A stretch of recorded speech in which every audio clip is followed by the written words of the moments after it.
relax, be cool.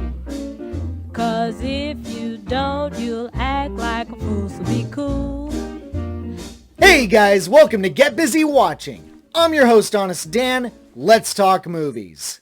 Okay, let's have a quick chat about Adam Sandler and the Hotel Transylvania movies. I grew up on Sandler's films. A childhood friend of mine and I practically memorized every line of dialogue from Happy Gilmore. He was an icon back in the 90s and early to mid 2000s, which is about where I fell off the wagon, and for good reason. Basically, Jack and Jill spelled the end of an era for the man. At least until 2012 came around and gave the world Hotel Transylvania.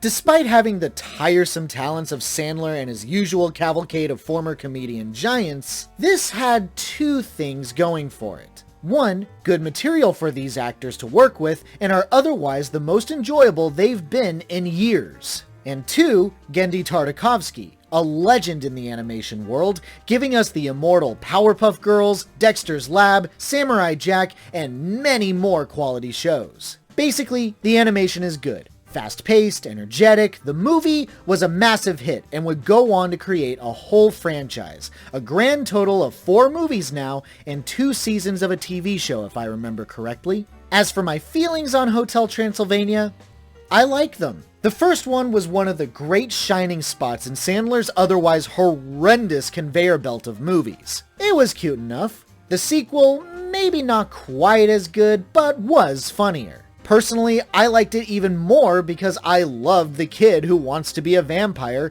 but might just only be human. The threequel, yeah, okay, kind of ruins the title of Hotel Transylvania when it takes place on a cruise, but I'd be lying if I said I didn't get some decent laughs and enjoyed the idea of Dracula falling in love with Van Helsing's great-granddaughter, as voiced by Kathryn Hahn. This did have me in stitches on occasion. It's a 90-minute episode of a TV show, no doubt, but I still enjoyed it for what it was. Which brings us to the present day. Now, to my understanding, this is going to be the final Hotel Transylvania movie. Which kind of upsets me, because compared to most modern kids' movies, this is actually not the worst one. But prior to seeing this, reports were starting to come in that Adam Sandler was not returning to voice Drac. And even after I saw the movie, I just found out that Kevin James wasn't voicing Frank. So there were things that were, wow, this probably isn't going to work out very well if 2 mainstay characters or actors are not staying for this sequel. Maybe with all that going against it, it's for the best. But let's get into it. This is my honest opinion of Hotel Transylvania, TRANSFORMANIA.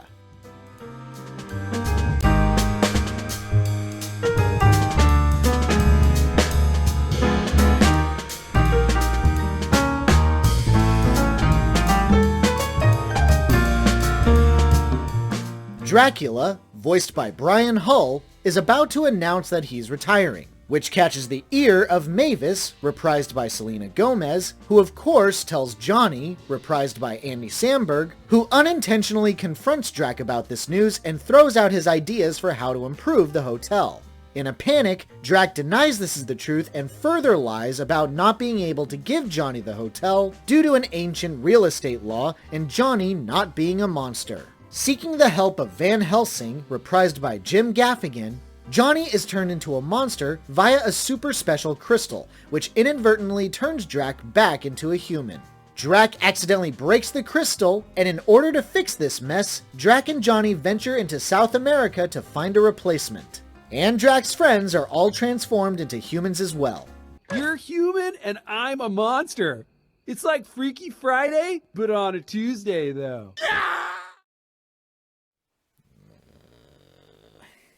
Blah. Blah, blah. Okay, it's not that bad, but... Okay, is it derivative? Yes. Is it as funny as the others? No.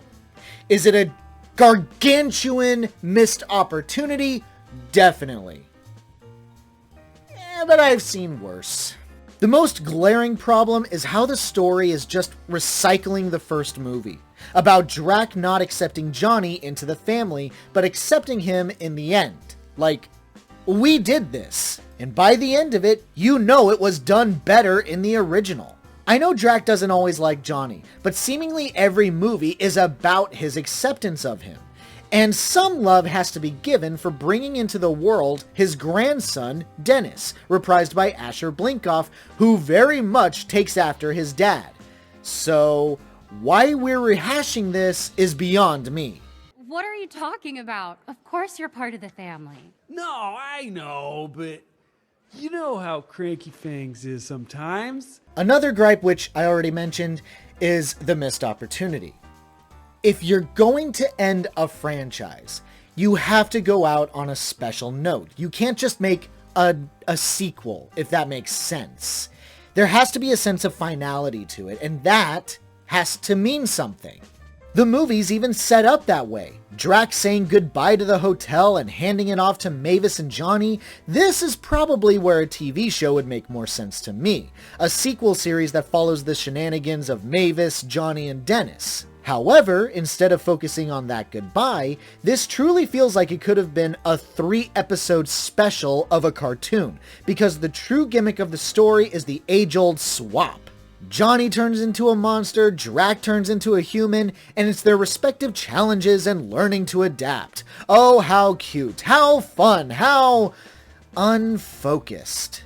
I guess if I was writing the story, I'd have Drac wandering the halls, reminiscing about the good old days, really bonding with Mavis, Erica, maybe Drac's friends, I don't know. I'm all about the emotional centers, and that's not really what Hotel Transylvania is known for. It's known for fast-paced animation and its comedy.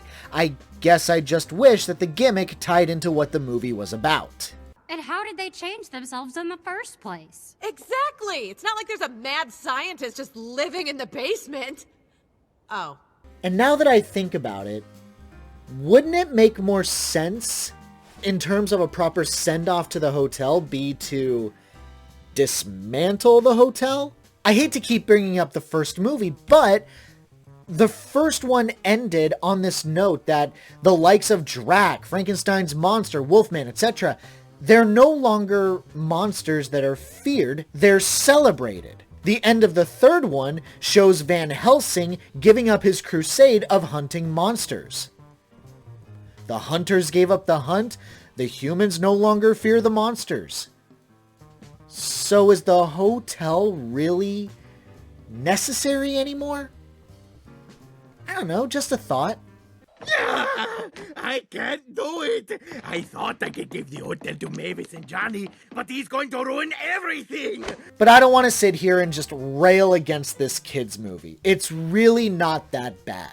Because it's Genndy Tartakovsky, the animation is funny. The colors are vibrant, the expressions are perfectly exaggerated, there's certainly visual appeal, and as a lifelong fan of Tartakovsky's work as a kid and young adult, it will never not be entertaining and eye-catching.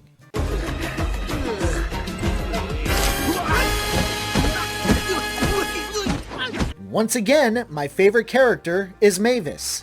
I swear to God, it's not because I'm super into goth women.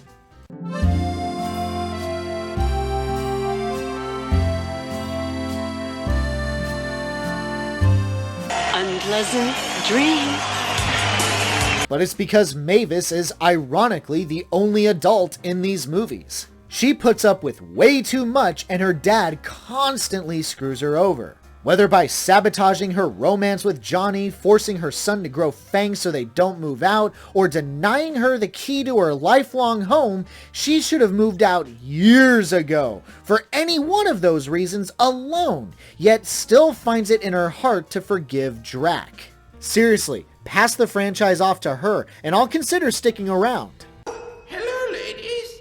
A little busy at the moment. What did you do to Johnny and my dad?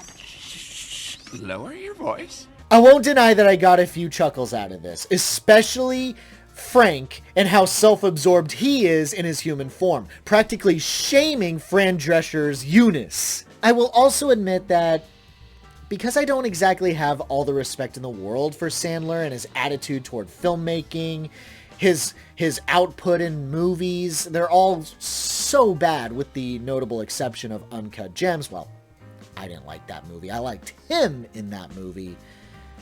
The point I want to get across is I thought Brian Hull was a suitable replacement, and I didn't exactly miss Sandler.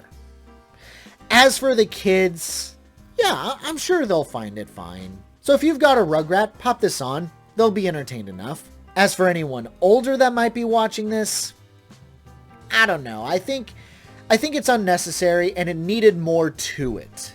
And as someone who actually does like these movies, it was a bit of a letdown, especially considering that this is the final installment to an otherwise enjoyable franchise. So my honest rating for Hotel Transylvania Transformania, a 3 out of 5. This is a disaster! Don't worry, Drac. We'll get you back to your old self. But first I better tell Mavis we're going.